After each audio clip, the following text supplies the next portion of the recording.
Alors, dans cette vidéo, nous allons voir comment résoudre des inéquations grâce à un tableau de signes. Ici, on nous demandait de résoudre l'inéquation suivante, 2x plus 5 fois 5x moins 2 sur x moins 3 strictement supérieur à 2x plus 5. On verra que pour cela, il faut utiliser le tableau de signes, et on peut très bien résoudre la même inéquation avec supérieur ou égal, avec strictement ou inférieur ou égal. On fera exactement le même tableau de signes, c'est juste la conclusion qui changera.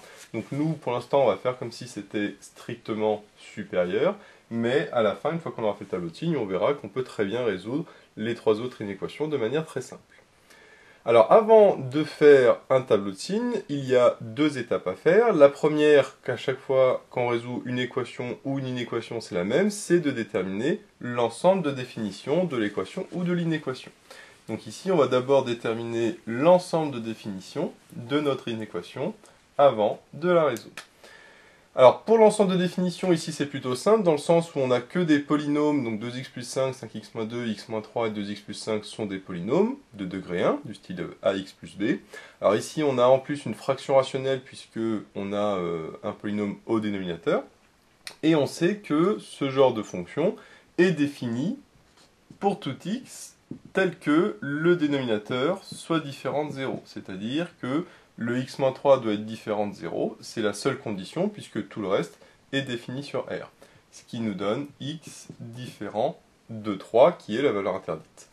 Et on a donc l'ensemble de définitions qu'on peut noter D qui est R privé de 3, puisque c'est défini sur R, sauf en 3 puisque c'est une valeur interdite. Donc ça, on le garde sur le côté. Je ne taille pas plus que ça, parce que j'ai déjà détaillé dans d'autres vidéos, et ici c'est plutôt simple. On a l'ensemble de définitions qui est R privé de 3. Maintenant, il faut faire un tableau de signes. Sauf que pour faire un tableau de signes, il faut à chaque fois que l'on ait supérieur à 0 ou inférieur à 0, avec éventuellement ici des ou égales, ça change pas grand chose. Mais il faut, pour faire un tableau de signes, qu'on va mettre des plus et des moins, c'est-à-dire positif ou négatif, il faut avoir soit une expression positive, soit une expression négative. Or ici, quand on regarde notre inégalité, eh bien on voit qu'on n'a pas de supérieur ou inférieur à 0, on a supérieur à 2x plus 5. Donc la première étape va être de passer le 2x plus 5 à gauche, afin d'avoir 0 à droite. Donc je vais dire que mon équation ici, elle est équivalente à 2x plus 5 fois 5x moins 2 sur x moins 3. Ensuite, ici, on met moins 2x plus 5. Alors, je le mets comme ça, on verra après pourquoi. Supérieur à 0. Alors, j'aurais très bien pu mettre, non pas moins 2x plus 5, mais le 2x, dire que c'est moins 2x, et le plus 5, dire que c'était moins 5. C'est tout à fait possible, et c'est vrai. Le problème, c'est qu'après, comme il va falloir mettre au même dénominateur, avec la première fraction, eh bien, ça va être un petit peu plus compliqué. Il y a beaucoup plus de chances de se tromper avec les signes plus et moins. Donc, pour être sûr de ne pas me tromper, je prends le 2x plus 5 comme si c'était un bloc, et je le passe à gauche. Donc je le mets entre parenthèses, que c'est un bloc, et donc tout, il devient moins, entre parenthèses, 2x plus 5. Et maintenant à droite, il me reste 0, puisque le 2x plus 5, je l'ai passé à gauche, et donc j'ai bien maintenant quelque chose supérieur à 0. Mais c'est pas terminé, puisque pour faire un tableau de signes, il faut soit un produit, soit un quotient, c'est-à-dire soit des multiplications, soit des divisions. Or ici, on a une expression moins une autre expression, et ça, je ne peux pas encore faire le tableau de signes. Donc il faut d'abord que je mette tout ça au même dénominateur pour avoir une seule fraction. Donc là, la première fraction, je la laisse tranquille, puisque elle est bien sous la forme que je veux, sur x-3. Par contre ici, il faut que je mette sur x-3, et donc puisque je mets sur x-3, il faut forcément ici que je multiplie au numérateur par x-3. Alors, je multiplie par x-3 en haut et en bas. Et c'est là qu'on voit l'intérêt d'avoir mis le 2x plus 5 laissé comme ça entre parenthèses, parce que si j'avais mis moins 2x moins 5, alors soit il faut que je le fasse en deux temps, mettre le 2x sur x-3 et le 5 sur x-3, soit mettre directement, mais si on le met directement, comme j'avais deux signes moins, c'était un petit peu plus compliqué, il y a beaucoup plus de chances de se tromper au niveau des signes. Donc c'est pour ça que je conseille de faire comme ça, parce que sinon certains auraient dit, bah, c'est le moins devant le 2x je le laisse, et puis comme j'avais 2x moins 5, je mets 2x moins 5, ce qui est totalement faux, hein, puisque c'est 2x plus 5. Maintenant, je peux regrouper tout ça en une seule fraction. C'est le but, hein, de mettre au même dénominateur. Les x moins 3, ils se regroupent. Maintenant, au numérateur, j'ai 2x plus 5 fois 5x moins 2, moins tout ça. Alors, je vais aller un petit peu rapidement. Hein. Je vais directement factoriser par 2x plus 5, puisque ici, je vois que j'ai un 2x plus 5 en facteur. Si jamais je n'avais pas pu factoriser, il aurait fallu que je développe tout pour avoir une expression la plus simplifiée possible. Donc là, je vais factoriser par 2x plus 5. Donc ça me fait 2x plus 5, facteur 2. Donc ici, j'ai 5x moins 2. Et ici, j'ai x moins 3. Mais attention, j'ai un moins entre les deux. Donc c'est moins entre parenthèses x moins 3. C'est pour ça qu'ici, c'est peut-être mieux de mettre un crochet. Parce que là, il y a un piège. Ça bouge pas, hein, supérieur à 0. Mais ici, il y a un piège. Hein, c'est le moins ici. Attention à bien garder la parenthèse devant le moins. Parce que sinon, après, ça peut donner une expression qui est fausse. Maintenant, je vais pouvoir simplifier mon crochet. Donc là, je vais mettre la suite ici. Alors, le 2x plus 5 sur x moins 3, il reste. Donc ça ne bouge pas. Et maintenant, ici, je vais développer. Donc j'ai 5x moins 2 moins x moins 3. Si j'enlève d'abord la parenthèse, hein, 5x moins 2, il ne bouge pas. Et le moins entre parenthèses x moins 3, si j'enlève, le x devient moins x, et le moins 3 devient plus 3. Et tout ça, toujours supérieur à 0. Je préfère le faire en deux temps. D'abord, j'enlève la parenthèse, tranquillement, avec le moins devant. Et après, je simplifie. Alors justement, qu'est-ce que ça va me donner maintenant? Voilà, c'est pas très compliqué. Hein. Il suffit de simplifier la parenthèse. 5x moins x, ça fait 4x. Et moins 2 plus 3, ça fait comme 3 moins 2, ça fait plus 1. Donc j'ai plus 1, et j'ai ici supérieur à 0. Donc voilà, j'ai bien une expression factorisée au maximum, supérieure à 0, avec du coup 3 termes, hein, 2 au numérateur, 1 au dénominateur, qui sont à chaque fois des termes simples, puisque c'est du style ax plus b. Et des termes du style ax plus b, on sait faire le signe. Donc maintenant qu'on a une expression factorisée au maximum, je vais pouvoir faire le tableau de signes. Donc je vais le faire sur le côté. Donc, nous allons avoir... Ici, il ne faut pas oublier que l'entente de définition, c'est R privé de 3. Donc, c'est-à-dire que je vais de moins l'infini à plus l'infini. Ça, je mettrai après. Et maintenant, il faut que je mette les différentes valeurs.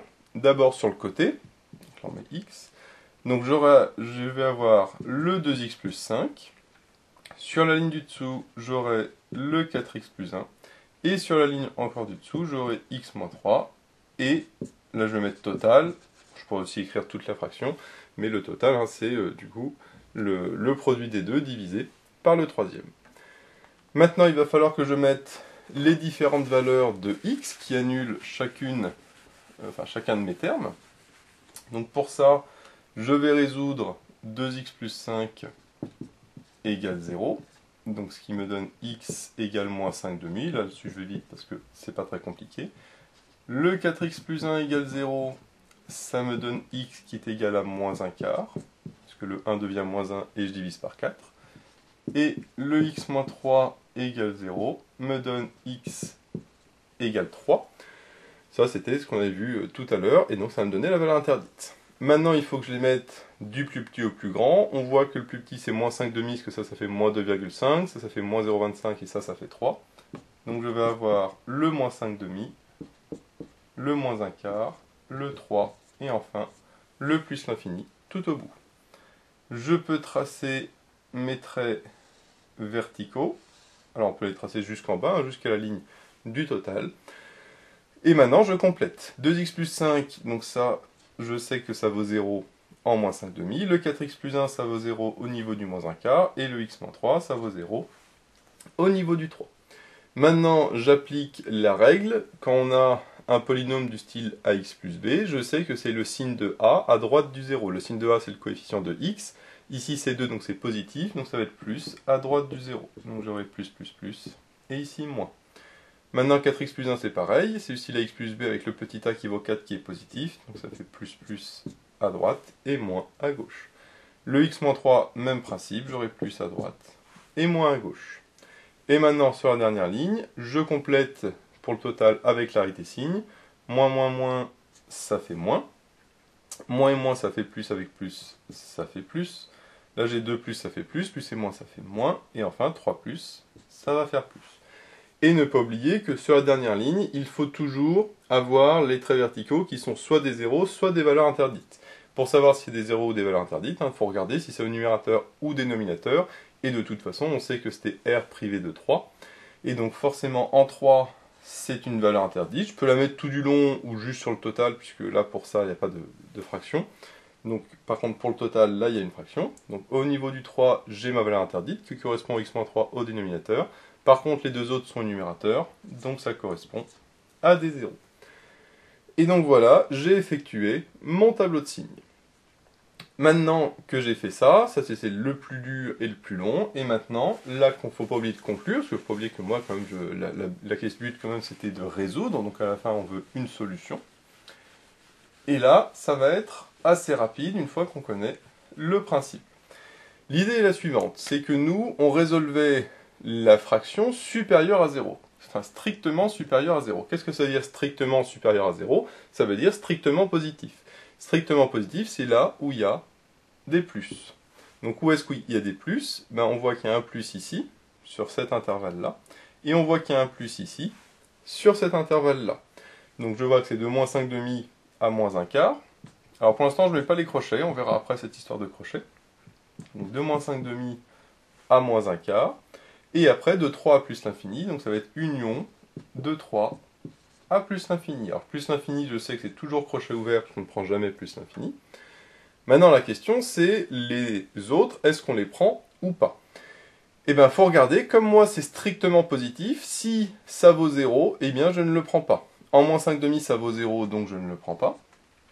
Ensuite, en moins 1 quart, ça vaut 0, donc je ne le prends pas non plus, puisque c'est pas ou égal à 0. Et en 3, c'est de toute façon une valeur interdite, donc de toute façon, quoi qu'il arrive, le 3, je ne le prendrai jamais, puisque c'est une valeur interdite. Et donc voilà, comme on le voit, c'est extrêmement simple. Il suffit, puisqu'on résout strictement supérieur à 0, de regarder où est-ce qu'il y a plus au niveau du total. Et après, pour savoir si c'est crochet ouvert ou crochet fermé, on regarde à chaque fois sur chacune des valeurs, est-ce que c'est 0 ou pas, et si c'est 0, on ne prend pas, ou valeur interdite, puisque c'est strictement positif. Alors certains disent, quand c'est strictement, c'est ouvert, quand c'est ou égal, c'est fermé. Alors déjà attention, parce que quand c'est ou égal, c'est pas forcément fermé, puisqu'il y a des fois des valeurs interdites, qui sont toujours crochet ouvert, et puis dans certains cas, on peut avoir quelque chose de strictement supérieur, et c'est quand même crochet fermé. Ça, on verra ça dans d'autres vidéos. Alors une fois qu'on a résolu ce strictement positif, eh bien on peut, comme je l'ai dit au début, résoudre facilement la même inéquation mais avec supérieur ou égal à 0. Pourquoi? Parce que si c'est ou égal à 0, tout le raisonnement avec le tableau de signes est exactement le même. Par contre, quand c'est ou égal à 0, eh bien quand ça vaut 0, c'est crochet fermé. Où est-ce que ça va les 0? En moins 5 demi. Donc en moins 5 demi, là, finalement, ce serait crochet fermé. En moins 1 quart, ça vaut 0, donc ça aurait aussi été crochet fermé. Par contre, en 3, c'est valeur interdite, donc quoi qu'il arrive, c'est crochet ouvert. Donc on voit que même si c'est ou égal, ça peut être crochet ouvert, puisque une valeur interdite, là, c'est toujours crochet ouvert. Donc ça, c'est si on résout supérieur ou égal à 0. Maintenant, imaginons que je résolve strictement inférieur à 0. Donc ça, je vais appeler S'. Donc ça, c'est pour strictement inférieur à 0. Donc là, à l'inverse, il faut regarder quand est-ce que c'est négatif. Parce que strictement inférieur à 0, ça veut dire strictement négatif. Où est-ce que c'est négatif? On voit que c'est sur cet intervalle-là et cet intervalle-là. C'est-à-dire de moins l'infini à moins 5 demi et de moins 1 quart à 3. Donc, je mets de moins l'infini à moins 5 demi, union de moins 1 quart à 3. Là, encore une fois, est-ce que c'est crochet ouvert ou fermé? Moins l'infini, c'est toujours crochet ouvert. En moins 5 demi et en moins 1 quart, ça vaut 0, mais comme c'est strictement, c'est crochet ouvert. Et en 3, c'est valeur interdite, donc de toute façon, c'est crochet ouvert. Par contre, si j'avais résolu ou égal à 0, inférieur ou égal à 0, comme en moins 5 demi et en moins 1 quart, ça vaut 0, et là, j'aurais eu crochet fermé en moins 5 demi et crochet fermé en moins 1 quart. Donc comme on le voit, finalement, le signe ici n'a pas beaucoup d'importance de savoir au début si c'est strictement, si c'est supérieur, égal, inférieur, etc., etc. Puisque de toute façon, le tableau de signes va être exactement le même. C'est uniquement quand on va déterminer la solution que là, le signe ici va être important. Mais sinon, le tableau de signes, à partir du moment où on a une expression comme ça, sera toujours le même. Alors, pour conclure, je vais juste vous montrer un petit piège dans lequel il ne faut absolument pas tomber. C'est quand on a notre expression ici au départ, donc je vais la réécrire. Donc 2x plus 5 fois 5x moins 2 sur x moins 3 supérieur à 2x plus 5. Ce que certains seraient tentés de faire, c'est de dire, je vais multiplier par x moins 3, à gauche et à droite, comme ça, j'aurai plus de fractions. Donc ils disent, tiens, du coup, ça me fait 2x plus 5 fois 5x moins 2, supérieur à 2x plus 5 fois x moins 3. Là, ils se disent, comme ça, j'ai plus de fractions, c'est beaucoup plus simple. Alors là, il y a deux soucis. Le premier souci, c'est que là, on avait une valeur interdite, alors que là, on n'a plus la valeur interdite. Donc du coup, l'ensemble de définition n'est plus forcément le même. Là, ce serait défini sur R, donc alors que c'est faux, c'est défini sur R privé de 3, comme on l'a vu. Et l'autre souci, c'est que vous avez multiplié par x-3. Sauf que quand on multiplie dans une inégalité, si c'est négatif, il faut changer le sens de l'inégalité. Sauf que là, le x-3, on ne sait pas s'il est positif ou négatif. D'ailleurs, il change de signe, parce que le x-3, on voit que il est négatif à un moment et positif à un moment. Et donc là, comme on n'a pas précisé sur quel intervalle on travaillait, on ne peut pas multiplier par x-3 puisqu'on ne sait pas s'il est positif ou négatif. Donc ça, c'est absolument la solution à ne pas faire, puisque à la fin, on va tomber sur un résultat qui ne serait pas du tout celui qu'on a trouvé avec le tableau de signes, et qui est du coup faux, puisque là, par exemple, on voit qu'en 3, on aurait peut-être la solution, donc on aurait mis crochet fermé, alors qu'en fait, c'est pas du tout bon, puisque l'ensemble de définition, c'est R privé de 3. Donc bien penser, quand on a une inégalité, à résoudre comme ça, avec un tableau de signes. Donc voilà, j'espère que cette vidéo vous sera utile. N'hésitez pas à vous abonner pour être au courant des nouvelles vidéos qui sortiront. J'ai mis le lien dans la description vers l'énoncé de l'exercice, ainsi que d'autres exercices sur les tableaux de signes. J'ai également mis le lien vers la page Tipeee où vous pouvez soutenir Méthode Maths. Et moi je vous dis à bientôt pour de nouvelles vidéos.